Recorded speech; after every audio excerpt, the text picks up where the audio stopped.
خيركم من تعلم القرآن وعلمه.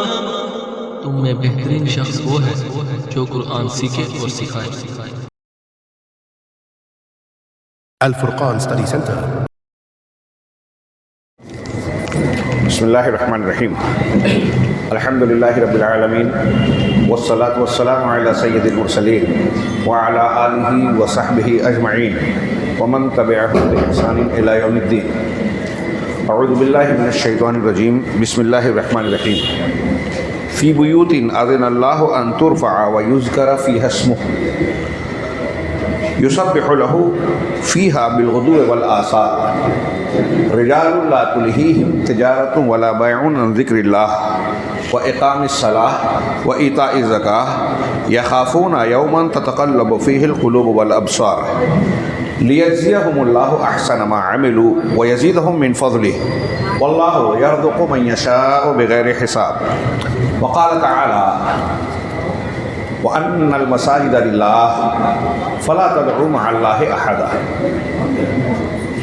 جمعیت اہل حدیث کلکتہ کے ذمہ داران الفرقان اسٹڈی سینٹر کے ذمہ داران کارکنان اور معاونین علماء کرام میرے بزرگوں دینی بھائیوں اسلامی ماں اور بہنوں،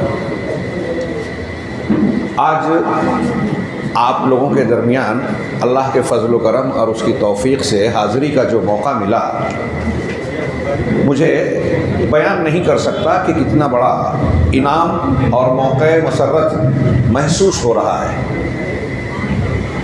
نہ صرف یہ کہ آپ لوگوں کا اکٹھا ہونا، بلکہ مختلف افراد نوجوانان نے جس پرتپاک انداز میں خلوص و محبت کا اظہار کرتے ہوئے ملاقاتیں کی، مجھے اندر سے خوشی بھی ہوئی، دل بھر بھی آیا اور ایک قسم کی شرمندگی محسوس ہوئی کہ میں ایسا محسوس کرتا رہا کہ جو میرا مقام نہیں ہے آپ وہ سمجھ رہے ہیں. اللہ رب العالمین مجھے اس لائق بنائے اور ہماری اس محبت کو جو دین کی بنیاد پر ہے، کوئی معمولی بات نہیں ہے. دنیا کا سب سے اہم رشتہ یہی دین کا رشتہ ہے. کسی بھی خطے علاقے کا کوئی انسان ہو، کلمہ گو ہے، توحید والا ہے، وہ ہمارا بھائی ہے. چھت کے نیچے رہنے والا ہمارا کوئی رشتہ دار ہو، بھائی ہو، بہن ہو، داماد ہو، فلاں اور فلاں ہو، اگر وہ توحید اور منہج صحیح کا حامل نہیں ہے تو شرعی نقطۂ نظر سے ولا اور برا کے اسلامی قانون کے اعتبار سے وہ ہمارا رشتہ دار نہیں ہے. حضرت نوح علیہ السلام سے کہہ دیا گیا ان کے اپنے سگے بیٹے کے بارے میں، انہ لیس من اہلک انہ عمل غیر صالح، یہ آپ کے گھر کا فرد نہیں ہے، اہل خانہ سے نہیں ہے، یہ برے عمل والا ہے، شرک والا، غلط راستے پر چلنے والا ہے، لہذا آپ کے ذریعے سے پیدا تو ہوا، آپ کا بیٹا نہیں ہے، آپ کے گھر کا فرد نہیں ہے. کون ہے ہمارا رشتہ دار جو ہمارے دین میں ہماری موافقت کرتا ہے، توحید کا حامل ہے، صاحب منہج ہے، ولا اور برا کی یہ بنیاد ہے. اسی بنیاد پر اللہ نے آج ہمیں اکٹھا کیا. رب العالمین سے دعا ہے کہ وہ اسے ہمارے اس جذبے کو قبول فرمائے، ہماری ملاقات کو، اس اجتماع کو خیر و برکت کا باعث بنائے، دین اور دنیا میں جو ہے ہمارے لیے اجر و ثواب اور کامیابی کا ذریعہ اس ملاقات کو بنائے، جنت میں ہم سب کو اکٹھا فرمائے. جیسا کہ اعلان ہے اور مجھے حکم دیا گیا کہ آج کی اس نشست میں مجھے یہ بیان کرنا ہے مساجد کی اہمیت اور اس کی ضرورت. مساجد کی اہمیت اور اس کی ضرورت. آج کل جس طریقے سے دھوم دھام کی تقریروں کو پسند کیا جاتا ہے اور کچھ مسالے دار چیزیں سننا لوگ چاہتے ہیں، ایسے میں یہ عنوان تعلیمی تربیتی اعتبار سے اہمیت کا حامل ہے. اس کی بعض تفصیلات ایسی ہو سکتی ہیں کہ لوگوں کو لگے کہ اکتاہٹ محسوس ہو رہی ہے، لیکن اگر آپ عنوان کی اہمیت اور موضوع کو سنیں گے، جو کچھ اللہ مجھے توفیق دے میں کچھ بیان کر سکوں، ظاہر سی بات ہے کہ مجھ جیسا طالب علم اور ایک محدود وقت میں مساجد سے متعلق ساری اہمیت، ضرورت، اس کا کردار، اس کے متعلقہ امور بیان نہیں کر سکتے. لیکن اللہ رب العالمین نے اگر مجھے اتنی توفیق دی کہ آپ اس مجلس میں مسجد کی اہمیت سمجھ لیے اور مسجد سے اپنے رشتے کو مضبوط کرنے کا عزم کر لیں تو میں سمجھتا ہوں کہ اللہ نے اس پروگرام کو قبول فرما لیا. اللہ قبول فرمائے. مساجد کی اہمیت و افادیت. مسجد عرف عام میں ہمارے لیے کوئی اجنبی لفظ نہیں ہے، سب لوگ جانتے پہچانتے ہیں.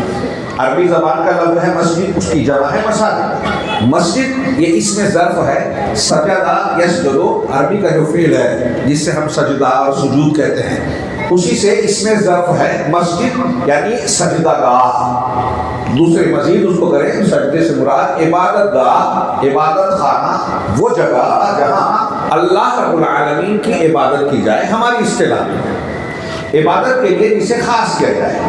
عمومی طور سے جناب محمد رسول اللہ صلی اللہ علیہ وسلم کا وہ ارشاد ہم اور آپ سنتے رہے ہیں کہ آپ نے فرمایا جعلت لی الارض مسجدا و طہورا.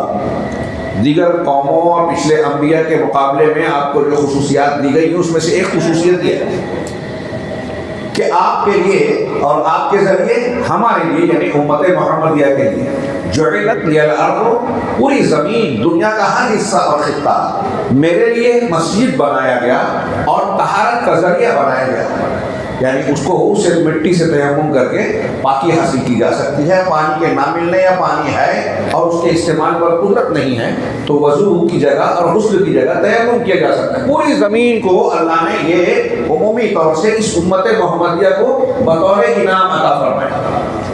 ہر جگہ نماز پڑھی جاتی ہے اور جہاں نماز پڑھی جائے اس کو مسجد بنا لیا گیا. ذہن میں رکھیے یہ اگر ایک آدمی عبادت کا کوئی کام کر رہا ہے، صرف نماز ہی نہیں، جس جگہ عبادت کر رہا ہے وہ مسجد ہے. ضروری نہیں ہے کہ وہاں عمارت کی تعمیر کی جائے. اسی لیے جب نبی کریم صلی اللہ علیہ وسلم کا یہ فرمان آپ سنیے کہ لعن اللہ الیہود والنصارى اتخذوا قبور انبیائہم مساجد، اللہ کی لعنت ہے یہود و نصارہ پر، انہوں نے اپنے انبیاء کی قبروں کو مسجد بنا لیا. انبیاء کی قبروں کو مسجد بنایا. دھیان سے، انبیاء کی پوجا نہیں کی، عبادت نہیں کی، ان کی قبر پر مسجد بنائی. یعنی یہ سمجھا کہ اگر انبیاء کی قبر پر مسجد بنائی جائے گی تو دوسرے مقامات کے مقابلے میں یہ زیادہ فضیلت والی بات ہوگی. اللہ رب العالمین نے رسول اللہ صلی اللہ علیہ وسلم نے اس عمل کو باعث لعنت قرار دیا ہے. اب انہوں نے کیسے مسجد بنائی؟ عمارتیں بھی بنائی، عمارت نہ بنائی تو اس جگہ کو عبادت کے لیے خاص کر دیا. اس کا مطلب یہ ہوا کہ اگر ایک آدمی کسی قبر پر، کسی مشہد پر، کسی انسان کے خاص مقام پر جا کے وہاں عبادت کر رہا ہے تو اس نے اس قبر کو مسجد بنا لیا. جان دیجئے مسجد جیسا کہ ہم کہیں گے یہ اللہ کا گھر ہے، اس کی فضیلت اہمیت میں ابھی بیان ہوگا. اس میں صرف اللہ کی عبادت کی جائے گی. قرآن نے خود کہا، ابھی میں نے آیت دوسری پڑھی سورہ جین کی، وَأَنَّ الْمَسَاجِدَ لِلَّهِ فَلَا تَدْعُوا مَعَ اللَّهِ أَحَدًا، کہ یقیناً مسجدیں اللہ کے لیے ہیں، یہ اللہ کے لیے خاص ہیں. فَلَا تَدْعُوا، لہذا دعا نہ کرو. دعا دو قسم کی ہوتی ہے، ایک دعائے مسئلہ، ایک دعائے عبادت. یہ اچھی طرح دماغ میں رکھیے. اس لیے تدعونا اور تدعو کے الفاظ قرآن میں جب آئے ہیں تو آپ اردو کے تراجم میں پڑھیں گے، کہیں دعا کرنا ترجمہ لوگ کرتے ہیں، کہیں عبادت کرنا کرتے ہیں. دونوں میں سے کوئی بھی ترجمہ غلط نہیں ہے. یہ آواز بار بار یہ کیسے صحیح ہے؟ دونوں آئے دونوں ترجمے وہ اس اعتبار سے کہ دعا دو قسم کی ہوتی ہے. دعا ایک یہ ہوتی ہے جس کو دعائے مسئلہ کہتے ہیں، قسم یہ ہے جس میں سوال ہو، مجھے یہ چاہیے، مجھے یہ چاہیے، مجھے یہ نہیں چاہیے، اللہ مجھے یہ دے اور اس چیز سے بچا. یہ دونوں چیزیں جو ہے مسئلہ ہے، سوال ہے، مطالبہ ہے، اس کو دعائے مسئلہ کہتے ہیں. اور ایک دعا ہے دعائے عبادت، یعنی اللہ تبارک و تعالیٰ کی عبادت کرتے ہوئے آپ اللہ کو یاد کر رہے ہیں، پکار رہے ہیں، اللہ رب العالمین سے اس میں کوئی سوال یا مطالبہ نہیں کر رہے ہیں. نماز پڑھ رہے ہیں، آپ اللہ کو یاد کر رہے ہیں، اللہ تبارک و تعالیٰ کو یاد کر رہے ہیں، ذکر کر رہے ہیں، اس سے آپ خیر چاہتے ہیں، جو ثواب چاہتے ہیں. تو یہ عبادت والی دعا ہوئی. سبحان اللہ، الحمدللہ، اللہ اکبر، جو بھی کلمات آپ کہہ رہے ہیں اللہ کے ذکر کا، سب عبادت ہے، سب دعا عبادت ہے۔ تو اس اعتبار سے ساری عبادات دعا کے معنی میں داخل ہو گئی۔ اب اللہ نے کہا کہ مساجد اللہ کے لیے خاص ہیں، لہذا اللہ کے سوا کسی کو نہ پکارو۔ یعنی مساجد اس تعلیم کے لیے اس کا مرکز اس لیے بنا ہے کہ عبادت کو اللہ کے لیے خاص کیا جائے،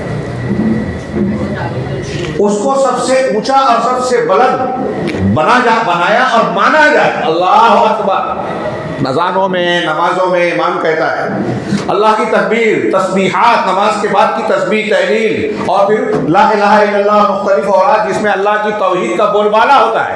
ہر اعتبار سے مساجد ہماری توحید کو تازہ کرتی ہے، ہمیں سبق دیتی ہے کہ اگر جھکنا ہے تو اللہ کے سامنے، مانگنا ہے تو اللہ سے، بھروسہ کرنا ہے تو اللہ پر۔ اللہ تبارک و تعالیٰ کے علاوہ کوئی بھی عبادت کا ادنا سا بھی مستحق نہیں ہے، اس لیے کہ مساجد اللہ کے لیے بنی ہے، اللہ کی اخلاص کے لیے، اس کی اکیلے کی تعظیم کے لیے، اس صرف اکیلے اس کے سامنے عاجزی اور بندگی اختیار کیا جائے۔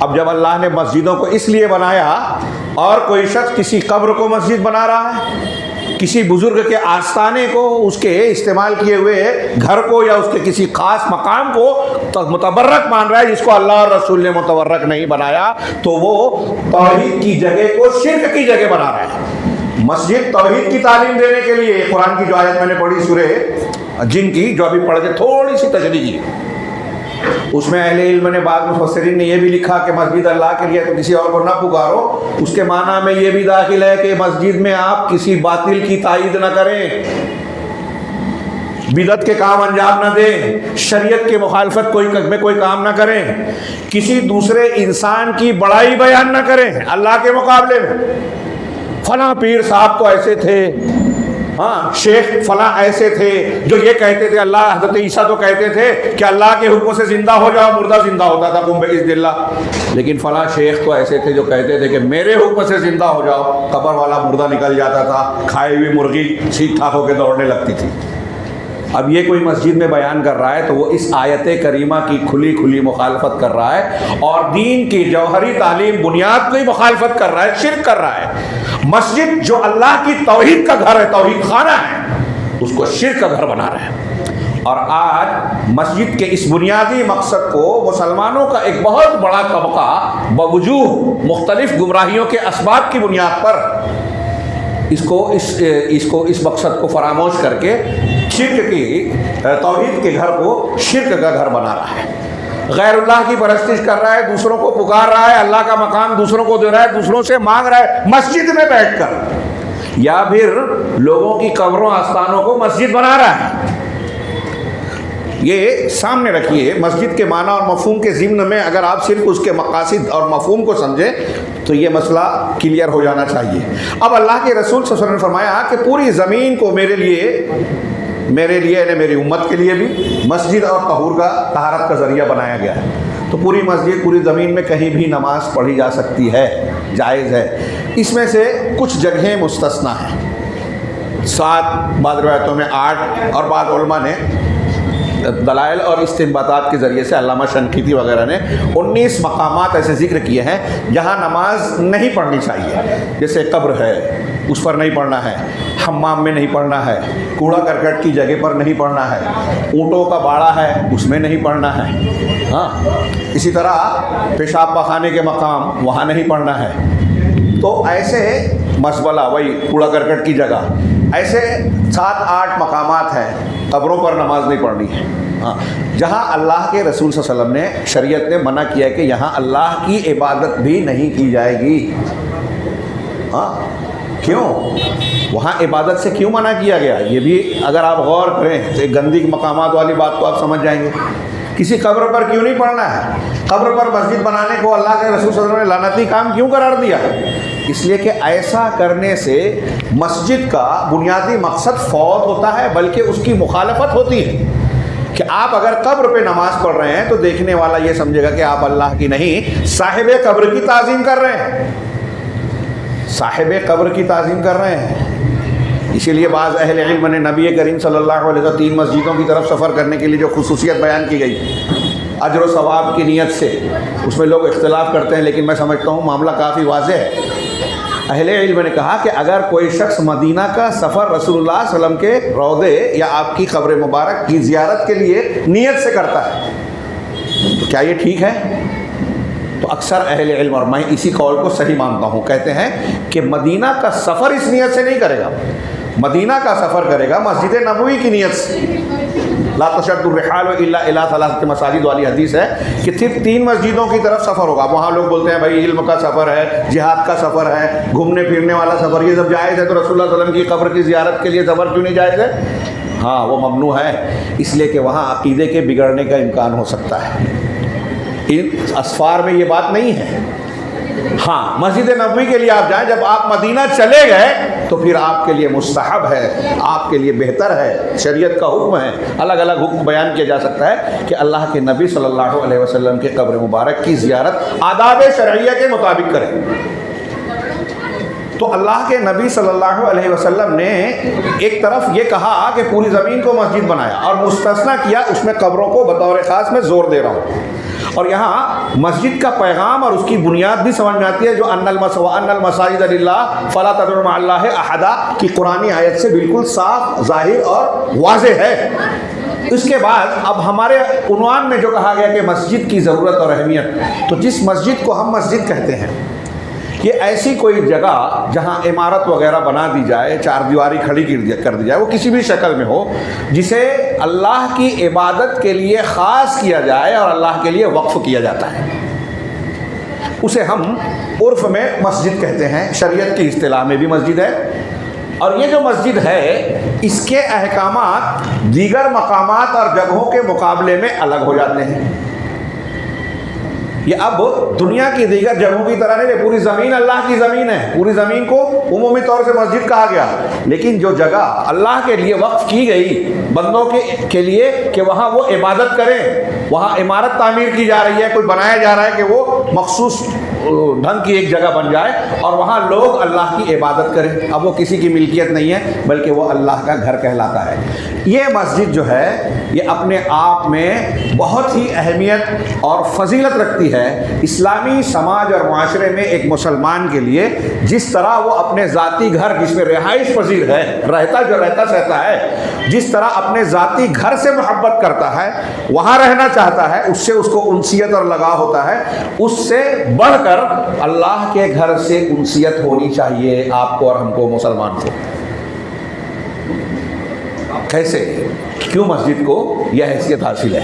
اسلامی سماج اور معاشرے میں مسجد روحانی پاور ہاؤس کی حیثیت رکھتی ہے، ہماری روح کا جنریٹر اور پاور ہاؤس ہے۔ جس سماج میں مسجد نہ ہو اس سماج میں مسلمان کو رہنے کا اختیار یا حق نہیں ہے۔ جناب محمد رسول اللہ صلی اللہ علیہ وسلم کو دیکھیے کہ آپ ہجرت کر کے جب تشریف لے گئے، چند دنوں کے لیے مسجد مدینہ پہنچنے سے پہلے مدینہ کے باہر کی بستی میں قباء میں آپ نے چند دن قیام کیا، الگ الگ دن لوگ بتاتے ہیں، ہفتہ بھر اور 13 دن 14 دن جو بھی ہے، سب اس مختصر سے قیام میں آپ نے وہاں مسجد تعمیر کی۔ پھر مسجد نبوی جب تشریف لے گئے تو تفصیل کے واقعات پڑھیے، میں جو موضوع سے متعلق بات بیان کر رہا ہوں۔ آپ ابھی دوسروں کے گھر میں قیام ہے، حضرت ابو ایوب رضی اللہ عنہ اپنا گھر نہیں بنایا، اس سے پہلے مسجد نبوی کی بنیاد ڈالی۔ اور یہی نہیں، اللہ کے نبی صلی اللہ علیہ وسلم نے جب مسجد نبوی کی جگہ خریدی، لوگوں نے کہا ہم اللہ کے راستے میں، کہا نہیں خریدیں گے، وہاں کچھ قبریں تھیں پرانے جاہلیت کے لوگوں کی، ان قبروں کو کھود کر صاف کیا گیا، مطلب جہاں قبر ہو، قبرستان ہو، مسجد نہیں بنائی جائے گی، اگر بنانے کی ضرورت ہے تو قبروں کو وہاں سے ہٹایا جائے گا، صاف کیا جائے گا۔ تو ان قبروں کو صاف کیا، آپ نے قیمت ادا کی، وہ زمین خریدی، وہاں مسجد کی تعمیر کی، اور اہم ترین بات یہ ہے کہ نبی کریم صلی اللہ علیہ وسلم بذات خود بنفس نفیس آپ نے مسجد کی تعمیر میں حصہ لیا، صرف کہہ نہیں دیا کہ بنا لو، اینٹیں اٹھا رہے ہیں، لکڑیاں لگا رہے ہیں، کھدائی کر رہے ہیں اور اس میں لوگوں کو ترغیب دے رہے ہیں۔ لا خیر الا خیر الآخرہ، اللہم لا خیر الا خیر الآخرہ فاغفر الانصار والمہاجرہ، اے اللہ آخرت کے خیر کے علاوہ کوئی خیر ہے ہی نہیں، لہذا تو انصار اور مہاجرین کی بخشش فرما۔ یہ اشعار، اس طرح کے اشعار پڑھتے ہوئے آپ خود اس میں حصہ لے رہے ہیں۔ غور کیجئے، نبی کریم صلی اللہ علیہ وسلم یہ مسجد کی اہمیت کے لیے 2-3 باتیں جو میں نے بیان کی یہ کافی ہے، لمبی چوڑی تقریر نہ بھی ہو، کہ اللہ کے نبی صلی اللہ علیہ وسلم اپنے گھر سے پہلے اسے بنا رہے ہیں۔ نبی کریم صلی اللہ علیہ وسلم بذات خود اس میں حصہ لے رہے ہیں۔ کیوں؟ لوگوں کو اس کی اہمیت معلوم ہو۔ کیوں؟ تاکہ لوگوں کو ترغیب ملے۔ کیوں؟ اس لیے کہ مسجد کی تعمیر کا جو اجر عظیم اور انتہائی زبردست اونچا عمل ہے، اللہ کے رسول صلی اللہ علیہ وسلم بذات خود بھی اس اجر سے محروم نہیں رہنا چاہتے تھے کہ میں اس میں خود حصہ نہ لوں، جبکہ اللہ نے مجھے امت کے لیے اسوہ حسنہ نمونہ بنایا ہے۔ تو نمونہ اسوہ حسنہ نے ہم کو بتایا کہ مسجد کی تعمیر میں ہمیں خود حصہ لینا چاہیے، اور مسجد کی صاف صفائی تعمیر انبیاء کا کام رہا ہے۔ آج ہمارے ہاں لوگ سمجھتے ہیں کہ یہ ہلکی چیز ہے، مؤذن اور خادم کو سمجھتے ہیں صفائی وہ کریں۔ اللہ کے رسول صلی اللہ علیہ وسلم حضرت ابراہیم اور اسماعیل علیہ السلام کو اللہ نے قرآن میں کہا وَعَهِدْنَا إِلَىٰ إِبْرَاهِيمَ وَإِسْمَاعِيلَ أَن طَهِّرَا بَيْتِيَ لِلطَّائِفِينَ وَالْعَاكِفِينَ وَالرُّكَّعِ السُّجُودِ، کہ ہم نے ابراہیم اور اسماعیل سے یہ عہد و پیمان لیا یا یہ ان کو حکم دیا کیا کہ میرے گھر کو، بیتی اللہ کہہ رہا ہے کس کو؟ مسجد حرام کو، مسجد حرام کی تعمیر کرنے والے ابراہیم اور اسماعیل، وَإِذْ يَرْفَعُ إِبْرَاهِيمُ الْقَوَاعِدَ مِنَ الْبَيْتِ وَإِسْمَاعِيلُ، تعمیر کر رہے ہیں کون؟ ابراہیم اور ان کے ساتھ ساتھ اسماعیل۔ وہ تعمیر کر رہے ہیں، کسی دوسرے سے نہیں کہا کہ آپ آئیے بنا دیجئے ہم چارج دے دیں گے، خود تعمیر کیا۔ اللہ تبارک و تعالیٰ نے کہا بیتی میرا گھر۔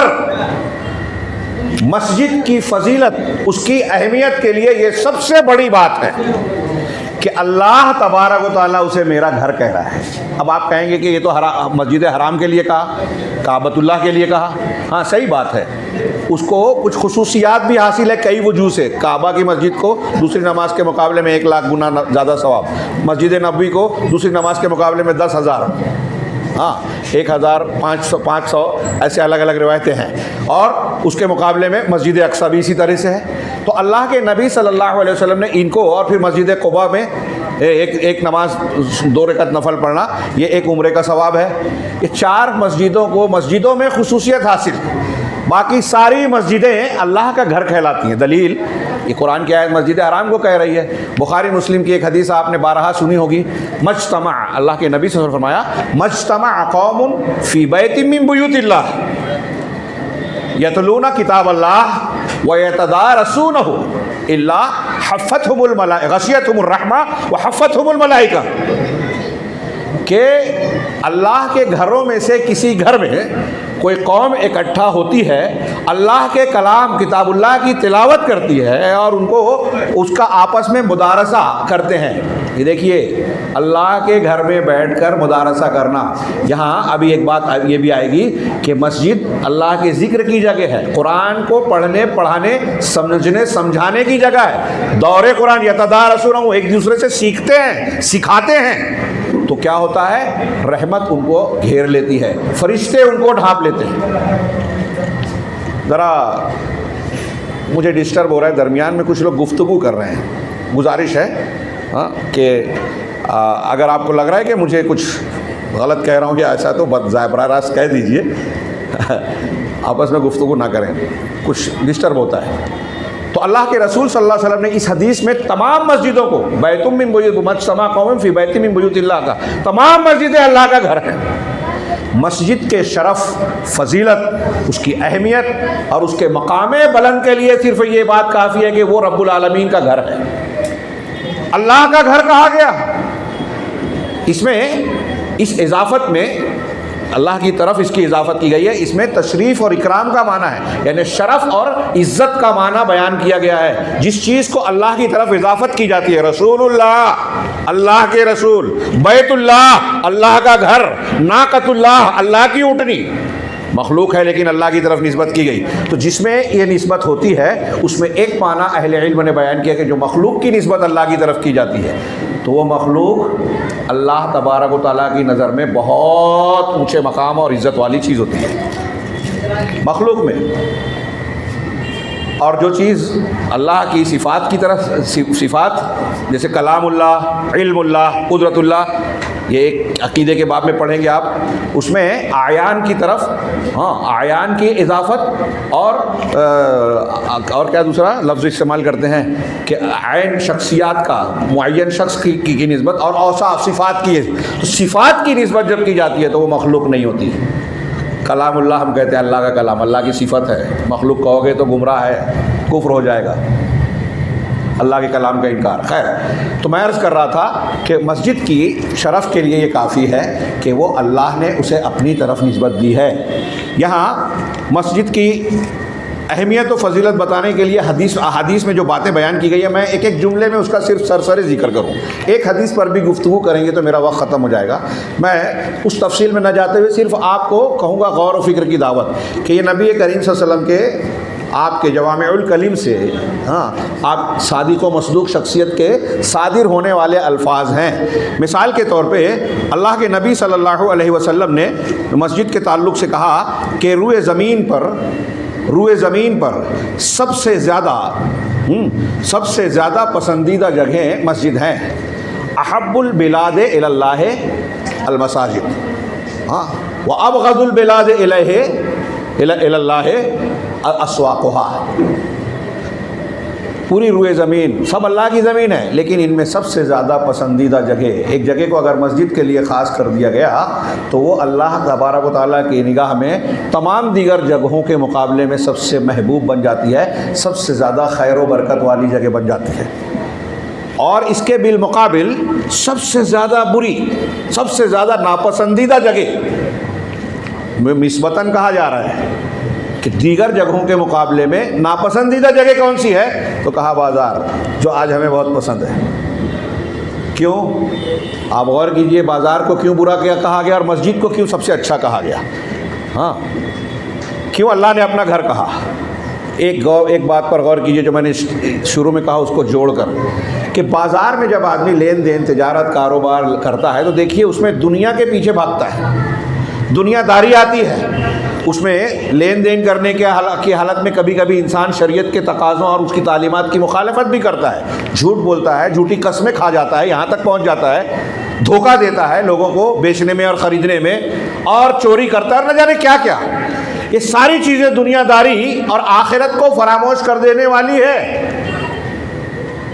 آج کل ہمارے ہاں جو تفریح گاہیں، ہوٹل بازی اور یہ سب چلتی ہے، دیکھیں یہ سب چیزیں دنیا داری پیدا کرتی ہے دل میں۔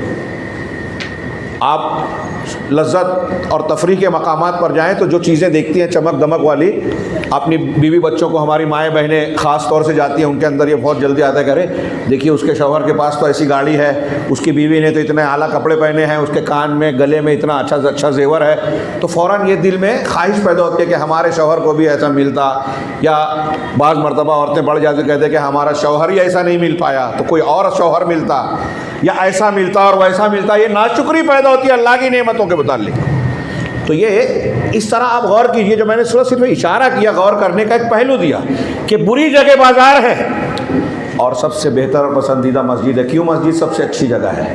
اللہ نے آپ کو اور ہم کو جس مقصد کے تحت پیدا کیا ہے وہ کیا ہے؟ وما خلقت الجن والانس الا لیعبدون۔ لیعبدون کی تشریح ہمارے علماء سے آپ بار بار سنتے ہیں اور سننا چاہیے، دہرانا چاہیے۔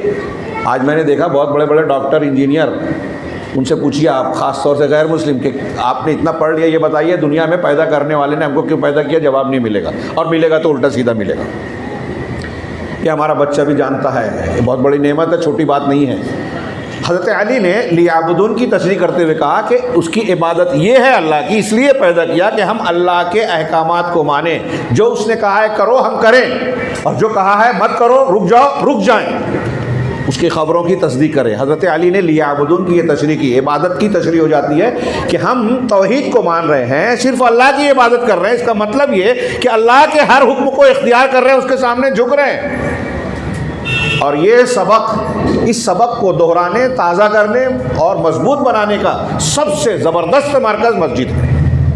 مسجد کا نام، مسجد میں کام جو ہوتا ہے وہ ہماری زندگی کے، ہمارے پیدا ہونے کے مقصد سے جڑا ہوا ہے، ڈائریکٹ، براہ راست۔ تو تو گویا ہم جس مقصد کے تحت پیدا ہوئے ہیں، بازار میں، گھر میں، کاروبار میں، دوست احباب کی مجلسوں میں، ہنسی مذاق میں بھول جاتے ہیں، فراموش کر جاتے ہیں، لیکن جب مسجد میں جاتے ہیں تو اللہ کے سامنے جھکتے ہیں، اس کی کبریائی بیان کرتے ہیں، اس کی تسبیح کرتے ہیں، لا الہ الا اللہ، آیت الکرسی اور دوسرے بہت سارے اذکار، وہاں اعتکاف کرتے ہیں، وہاں اللہ کے لیے سجدے رکوع کرتے ہیں، اور خطبہ وغیرہ ہوتا ہے جس میں قرآن اور حدیث کی باتوں کی تلقین ہوتی ہے۔ سارے زندگی کے مقاصد ہم کو اللہ نے جس لیے پیدا کیا ہے اس سے ہم جڑ جاتے ہیں۔ لہذا اس سے زیادہ بہتر کوئی جگہ ہو سکتی ہے ہمارے لیے؟ ہاں، اس سے بہتر کوئی جگہ ہو نہیں سکتی۔ تو پہلی بات کہ یہ سب سے پسندیدہ جگہ ہے۔ دوسرا یہ کہ مسجد کو اللہ کے نبی صلی اللہ علیہ وسلم نے کہا کہ مساجد ریاض الجنہ ہیں۔ ایک صحابی سے کہا کہ جب تم اللہ کے باغات اور کیاریوں کے پاس سے گزرو تو اس میں کچھ چر لیا کرو، کچھ اس میں سے اپنے دامن میں سمیٹ لیا کرو، اس کی خیر و برکات۔ کہا اللہ کی ریاض روضہ کی جمع ہے، کیاری یا باغ کیا ہے؟ تو کہا مسجدیں ہیں۔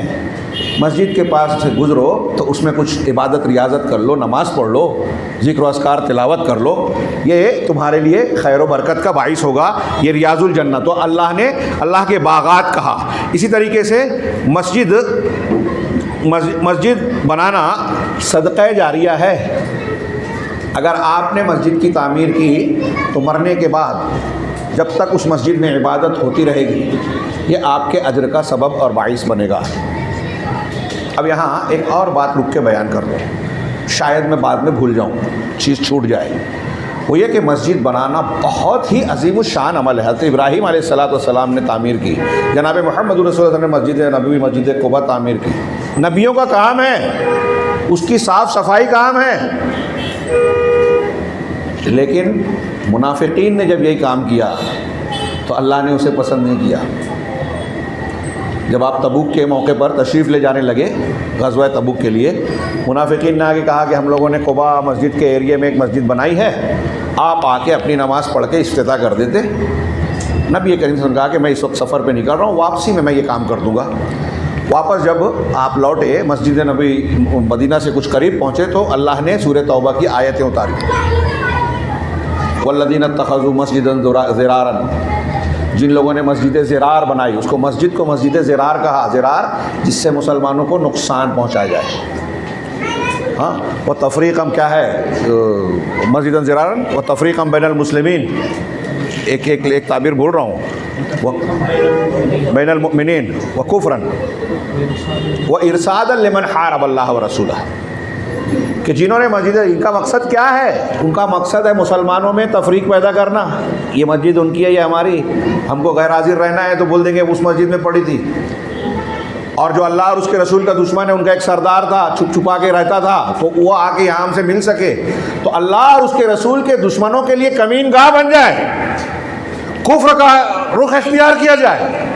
نبی کریم صلی اللہ علیہ وسلم ان کے مقاصد بیان کرنے کے بعد کہا کہ لا تقم فیہ ابدا، اس میں کبھی نماز نہیں پڑھنا، اس میں قیام نہیں کرنا۔ جیسے کہا نا کہ ورکعوا مع الراکعین، رکوع کرو، رکوع کرنی، یہاں قیام کا لفظ استعمال کیا۔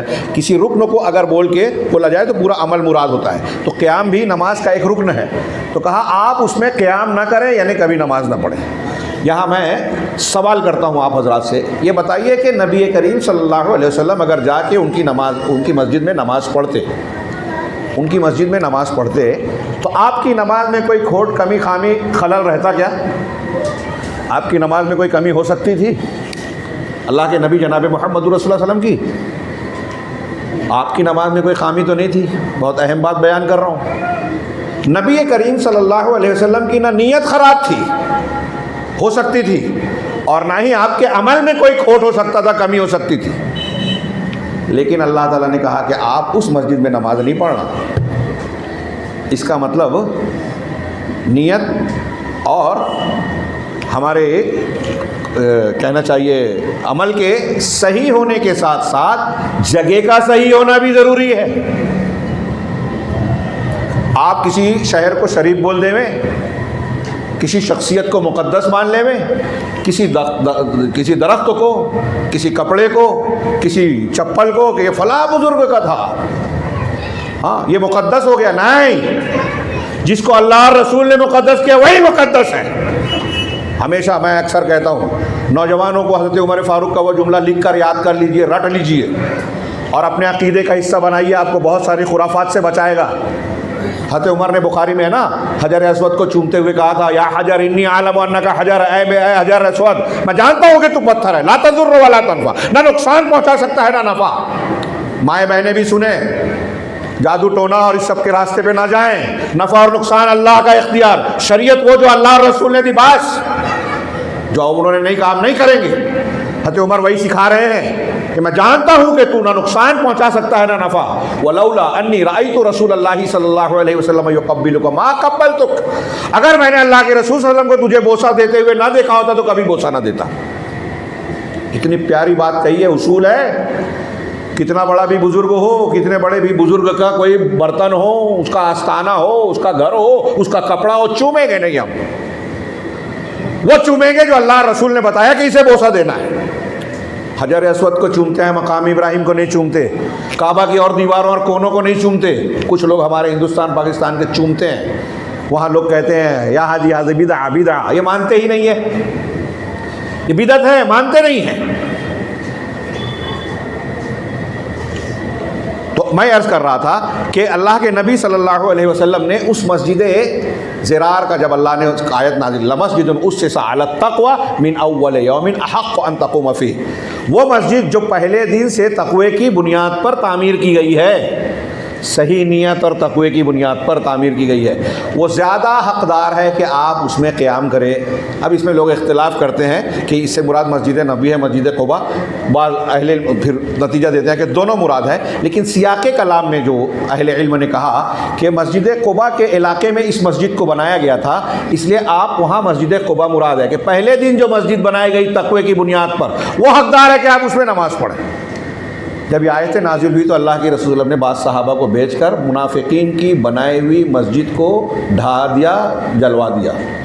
اس سے یہ پتہ چلا کہ اگرچہ تعمیر مسجد بہت اونچا اعلیٰ کام ہے، لیکن اس میں بھی اخلاص، صحیح نیت اور شریعت کے اصولوں کی پاسداری لازمی ہے۔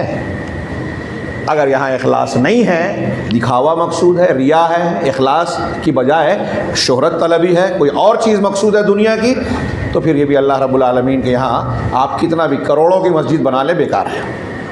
تقوی کی بنیاد پر مسجد کی تعمیر ہونی چاہیے۔ پھر میں نے عرض کیا کہ یہ مسجد صدقہ جاریہ ہے۔ تین چیزیں مرنے کے بعد بھی انسان کے نامہ اعمال میں لکھی جاتی ہے، نیک اولاد جو دعا کرتی رہے، صدقہ جاریہ اور علم ينتفع به۔ تو اس میں صدقہ جاریہ میں مسجد بھی آتی ہے۔ ابن ماجہ کی ایک روایت میں 7 چیزوں کا ذکر ہے، ان 7 میں صدقہ جاریہ سے متعلق کئی چیزوں کا، جیسے کنواں ہیں، مسجد کی تعمیر ہے، اس کا بھی ذکر کیا گیا ہے۔ تو آپ نے مسجد تعمیر کی کر دی، آپ کا انتقال ہو گیا، اخلاص کے ساتھ تعمیر کی گئی تھی، اب جب تک عبادت ہوتی رہے گی آپ کو اجر و ثواب ملتا رہے گا، یہ صدقہ جاریہ میں سے ہے۔ اسی طرح مسجد میں ادا کی گئی نماز تنہا نماز کے مقابلے میں ایک روایت میں ہے کہ 25 گنا زیادہ ثواب ملتا ہے، ایک روایت میں 27 گنا زیادہ، دونوں میں کوئی تعارض نہیں ہے۔ علماء نے کہا کہ جیسی دوری آپ طے کر کے آئیں گے، ہر قدم پر آپ کی نیکی بڑھتی جاتی ہے۔ مسجد میں آنے والا ہر نمازی اللہ تعالیٰ کا مہمان ہوتا ہے، یہ طبرانی کی روایت ہے جو صحیح ہے، اہل علم نے صحیح کہا ہے۔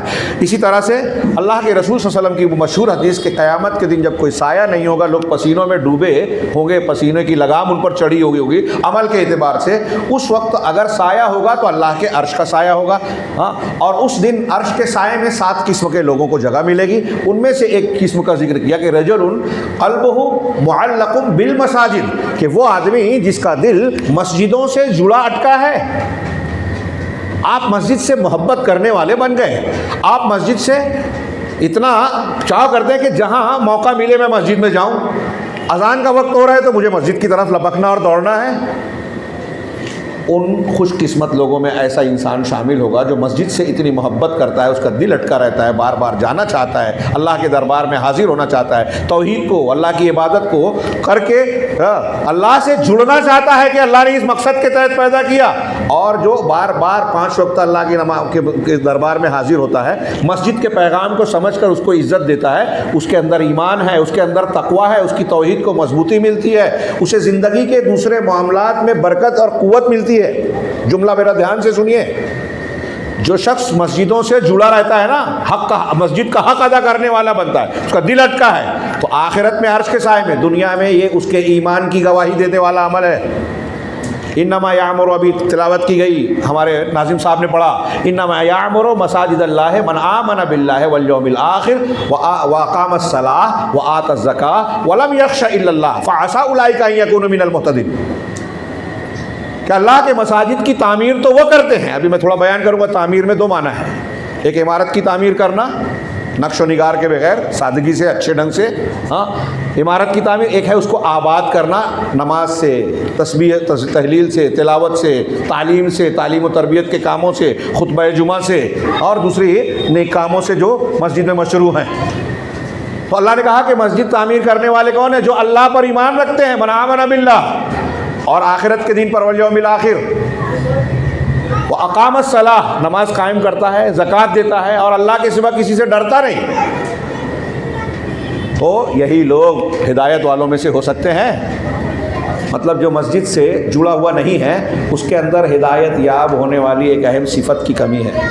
مسجد کو آباد کرنے والے اگر ہم اور آپ نہیں ہیں تو ہم محروم ہیں توفیق سے۔ اس آیت کی روشنی میں اس سے یہ بھی پتہ چلا مسجد کی اہمیت، فضیلت، کہ اگر کوئی شخص مسجد کے حق کو، عزت کو سمجھتا ہے، اس سے محبت کرتا ہے، آباد کرتا ہے، تو یہ اس کے ایمان کی علامت ہے، اللہ تبارک و تعالیٰ سے دوسروں کے مقابلے میں زیادہ قریب ہونے کی علامت ہے مسجد کی اہمیت و فضیلت۔ ہاں، اجر و ثواب میں اضافہ، 25 اور 27 گنا۔ گھر میں نماز پڑھنا، حضرت عبداللہ بن مسعود نے اس کو کہا کہ گھر میں نماز پڑھنے کو عادت بنائے، گمراہی ہے مسجدوں کو چھوڑ کر۔ اور اللہ کے نبی صلی اللہ علیہ وسلم نے وہ بیان کیا کہ جو مسجدوں میں جماعت میں شریک نہیں ہوتے، بچوں اور عورتوں کا خیال نہیں ہوتا، تو میں کسی کو امام بنا دیتا اور ایسے لوگوں کے گھروں کو جلا دیتا جو نماز میں حاضر نہیں ہوتے۔ ہم اس کو ہلکی چیز سمجھتے ہیں۔ ہمارے ہاں میاں بیوی کے جھگڑے، طلاق، خلا دنیاوی امور پہ ہو جاتے ہیں، اس معاملے پہ نہیں ہوتا کہ میرا شوہر نماز نہیں پڑھتا۔ اس پہ ہونا چاہیے میرے خیال سے، اگر بے نمازی ہے نہیں رہنا چاہیے اس عورت کو اپنے شوہر کے ساتھ، شوہر کو ایسی بیوی نہیں رکھنا چاہیے۔ ہاں، تو میں عرض کر رہا تھا، اللہ کے رسول صلی اللہ علیہ وسلم کہہ رہے ہیں کہ ان کا خیال نہیں ہوتا تو میں گھر جلا دیتا، چھوٹی بات ہے؟ اور 25 اور 27 گنا زیادہ اجر و ثواب۔ مجھے پتہ ہے، میں ایک چیز بیچ رہا ہوں بازار میں، مجھے پتہ ہے یہاں میں 10 روپے کی بیچوں گا اور 2 کلومیٹر دور جاؤں گا تو وہی چیز 15 روپے کی بیچ سکوں گا، تو میں کیا کرتا ہوں دنیا کے معاملات میں؟ اب آپ کہیں اور نماز پڑھ رہے ہیں، اس کے مقابلے میں مسجد میں جماعت میں شریک ہو رہے ہیں، تو 25 گنا اور 27 گنا اجر و ثواب بڑھ رہا ہے۔ کیوں نہیں اس اجر و ثواب کو، اس منافع کو حاصل کرنے کے لیے بے چین رہتے؟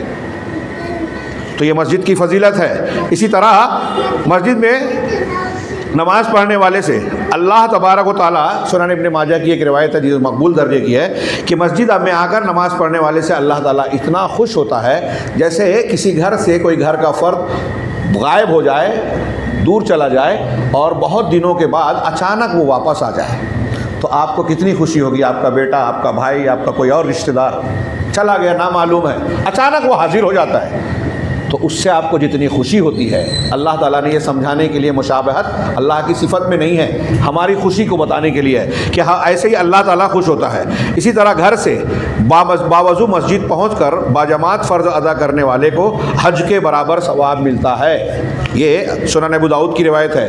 جمعہ کے روز غسل جنابت کر کے، جمعہ کے روز ایک آدمی غسل جنابت کرے، ہاں، اور خطبہ شروع ہونے سے پہلے، امام کا خطبہ شروع ہونے سے پہلے مسجد میں آ جائے اور امام کے قریب بیٹھے، پھر جو ہے انتہائی خاموشی اور وقار کے ساتھ خطبہ جمعہ سنے، جمعہ کی نماز ادا کرے۔ ایسے شخص کے لیے، غور سے سنیے، یہ فضیلت حیرت انگیز ہے، ایسے شخص کے لیے ترمذی کی روایت ہے، ہر قدم پر 1 سال کے قیام اور 1 سال کے روزوں کا ثواب ملتا ہے۔ ہر قدم پر 1 سال آپ نے روزہ رکھا، 1 سال آپ نے نماز پڑھی، قیام کیا۔ 1 سال روزہ کوئی رکھے گا؟ قیام کر پائے گا؟ مسلسل نماز پڑھ پائیں گے سال بھر؟